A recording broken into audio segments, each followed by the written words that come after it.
du mystère pascal, mais qui nous dit, je lis le texte, hein, pour ceux qui pouvaient suivre, pour qui c'est pas trop loin, hein,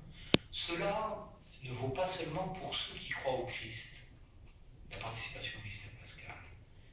mais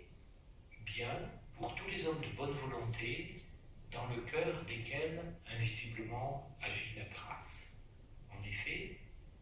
puisque le Christ est mort pour tous, et que la vocation dernière de l'homme est réellement unique,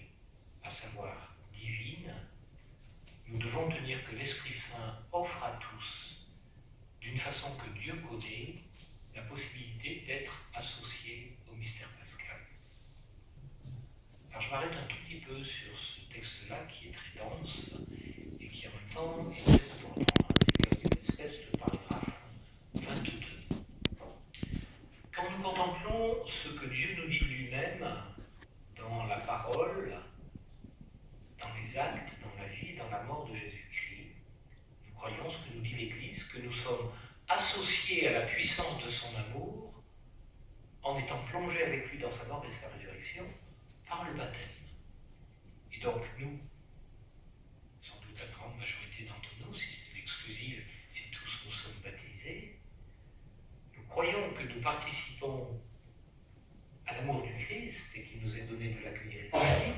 parce que, mystérieusement, mais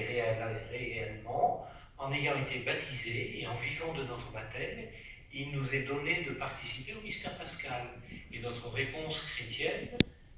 est de nous attacher à déployer cela et à faire que, à la suite du Christ, nous vivions comme le Christ en faisant de notre vie une vie donnée pour nos frères, et non pas une vie repliée sur nous-mêmes. Mais ce que nous dit ce texte du Concile, il nous dit que cette participation au mystère pascal n'est pas forcément l'exclusive de ceux qui participent par les sacrements et par l'appartenance explicite à l'Église. Vous savez, c'est la grande question de est-ce qu'on peut être sauvé ou pas sauvé en dehors de l'Église. Et le Concile nous dit là, cette puissance de l'amour de Dieu qui se manifeste en son Fils, et qui nous est dans son Fils, elle ne vaut pas seulement pour ceux qui croient et qui sont membres de l'Église, mais elle vaut aussi pour tous les hommes et les femmes de bonne volonté qui se laissent travailler par la grâce, ou qui se laissent travailler par l'Esprit Saint. Vous voyez, changer le mot, c'est à peu près équivalent dans cette expression-là. Que l'Esprit nous déborde, et il déborde les frontières de nos églises, et il travaille le cœur des hommes. Et Jean-Paul II, dans un très beau texte de son encyclique Redemptoris Missio, dira aussi que l'Esprit travaille les peuples, les cultures et les religions. Et que dans la sagesse de l'humanité, dans la meilleure de ce que l'humanité peut vivre, que ce soit personnellement, dans ses cultures ou dans ses traditions religieuses, eh bien l'Église reconnaît que l'Esprit du Christ peut travaille. Et que donc, mystérieusement et par des chemins qui ne sont pas les nôtres, et que nous ne connaissons pas, et d'une certaine manière, le Concile est là pour dire, c'est pas la peine d'essayer de chercher à les connaître, hein, comme si on pouvait pister la manière dont l'Esprit nous précède. Non, nous ne les connaissons pas, mais nous sommes invités à croire que la puissance de l'Esprit nous déborde,